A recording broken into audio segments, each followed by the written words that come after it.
All right, this is my Aisin kit for my 2002 Subaru Legacy. I just wanted to go over the parts and show that they're all as expected, no BS.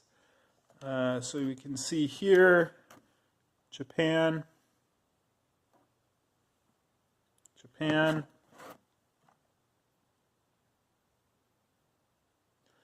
Koyo, Japan.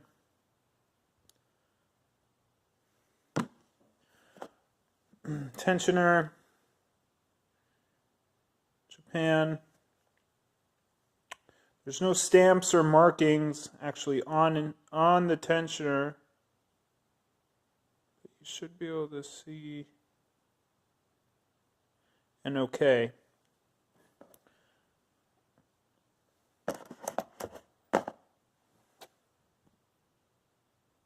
Japan. The belt. Mitsubishi, made in USA. And finally the water pump. Japan. So, pleased with this kit.